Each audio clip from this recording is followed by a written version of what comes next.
2008 সালে হাসিনা হয়তো জিততো ইলেকশনে, কিন্তু যেই পরিমাণে সিট পাইছিল সেটা অবিশ্বাস্য ছিল।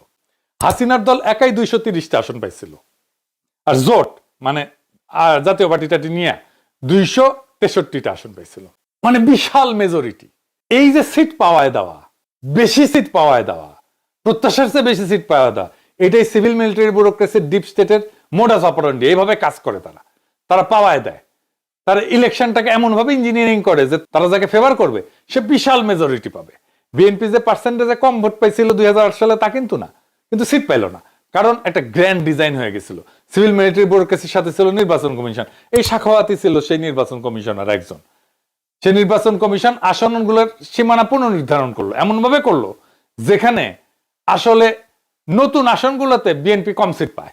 এটা কিভাবে হয়েছে এটা একটু বুঝাই বলি। ধরেন 2টা সিট, এই সিটে বিএনপির যেতে, ভালোভাবে যেতে, এই সিটেও যেতে, কিন্তু অত ভালোভাবে যেতে না, মার্জিন কম। এখন করলো কি, যে সিটে অত ভালোভাবে যেতে না, মার্জিন কম, সেই সিটে যে কেন্দ্রগুলোতে বিএনপি যেতে, সেই কেন্দ্রগুলোকে এই আসনের সাথে যুক্ত করে দেওয়া হইল। তার মানে এই সিটে বিএনপির কম্পিটিশনটাকে দুর্বল করে দেওয়া হইল। ফলে এইখানে আওয়ামী লীগ বিএনপির চাইতে বেশি ভোট পাইল, এবং ভোট পেয়ে এই আসনটা আওয়ামী লীগ নিয়ে নিল। এই আসন বিএনপির আছে, অসুবিধা নেই, এটা আছে। কিন্তু এখানে যেখানে দুটোই বিএনপি পাইতো, সেখানে একটা সে আওয়ামী লীগ পেয়ে গেল। বুঝিসাও?